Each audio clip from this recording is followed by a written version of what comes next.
I actually just got this in the mail from Jerry. It's the G10 trainer that he's been messing around with the idea of. I like this case, by the way. I think I might have to get one of these. They're really nice. But anyway, I've been flipping this thing for a little bit. I wasn't really planning on making a YouTube video today, but since I have this, it's pretty cool, so why not show it off? The bounce on these are really nice, actually. I'm not really one for trainers, but this thing is fun. Like, I could see taking this somewhere that you couldn't get a live blade in. Definitely pick one of these up if you have the cash. I don't know how much they're gonna be, but they're pretty fun. I kind of prefer this to like anything like the Squiddy. Like the Squiddy I think is too light and blade heavy. Well, no, not blade heavy, it's too ass heavy. I don't know, it's one or the other. I can't really remember. I just don't really remember liking the Squiddy. I like the JK Orca trainer, I think it was, that's like G10. That was pretty fun, but this thing is also pretty cool. Definitely gonna play around with this. He wanted me to beat it up and kind of see how well it held up. I know it's got this little metal bar here, probably for durability. I'm not sure if this has bushings on it or not. I haven't really tried to tighten it or anything, but doing so would tell me pretty easily. I do like the color he chose on this, like the green and yellow. It's pretty cool.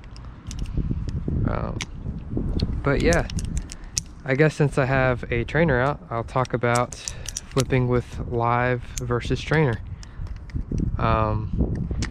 Personally, as you guys probably know, I flip live mostly. I enjoy it more because I feel like there's more of a there's a consequence if you mess up, you know? So it kind of drives you to be better and not mess up as much. And one thing I will notice with trainers is that I tend to get a little bit sloppy after a while of flipping them, if I was to flip them. So it's definitely important to treat it like it is a live blade if you are flipping it. I feel like that's pretty important for flipping it if you're actually using these to train on for live blade flipping rather than just maining these. I mean, if you main trainers, it doesn't really matter, I guess, but for me, I definitely try to keep in mind which side is the bite handle and which side is the safe handle. And honestly, I find it really hard to keep up on trainers just because both sides are safe, and that's why it messes me up. But with live blades, it's a little bit easier for me to keep track because it's kind of in the front of my mind, like, hey, don't get cut. But definitely, this one's a fun one. Pretty cool of him to let me flip this. And I guess I'll have to see how it holds up after time.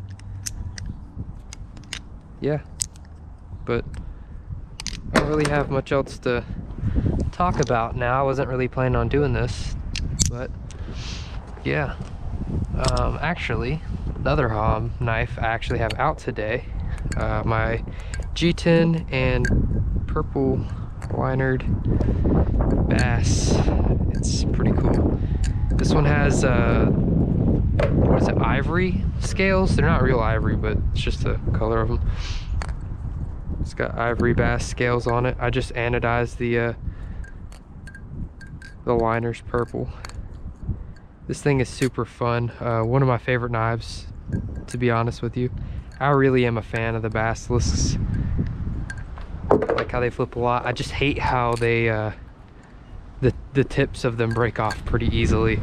This one actually I sent in, and Jerry was nice enough to re-tip it for me, of which I've already kind of chipped it a little bit, but hey, it's better than it was.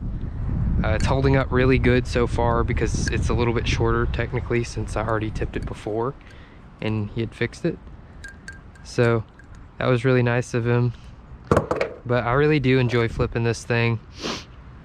Usually I swap the handles between my Thai bass and this basilisk, because I've got like a mint bass blade, and why beat 2 blades when I could just switch the handles and beat 1. So I just swapped the handles for my Thai bass, so I'm gonna be flipping this one for a little bit, and maybe make some videos with it soon. That's actually why I had it out here. I was filming a little bit earlier, but yeah, definitely this is a fun one. A lot of people don't really like how thick the basilisks are, but I don't really mind. I kind of like thicker knives because they make stuff like chatters and like combos where you're like doing a lot of ladders and stuff like that. It makes them like pretty easy to know where you're at, so that's pretty good. I'm still trying to get used to like flipping the balance versus that trainer. I was still used to the trainer, but yeah, this thing's pretty dope. If you have the chance to try one out, I kind of recommend doing it. It's pretty cool. Jerry makes really good knives. I'm a really big fan of his. But other than that, I have a few LDY knives out here today. I'll kind of talk about the Vixen. Vixen is really cool too. It's kind of like I liken it to like a live Gale. These things come scary sharp. Like, I'm still a little bit afraid of this, but it's no big deal. Just don't get cut, I guess. Easy enough, right?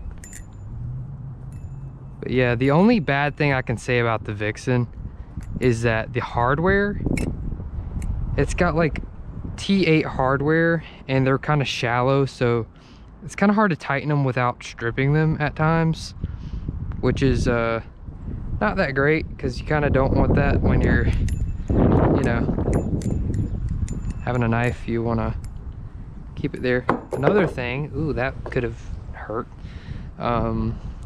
Another thing I will say about these is that the screws are kind of raised up a little bit, so your fingers kind of unscrew them over time, which also isn't great. So I'd say the major downfall of this is like the hardware, but if you can get better hardware or just, you know, Loctite them in, it's no big deal.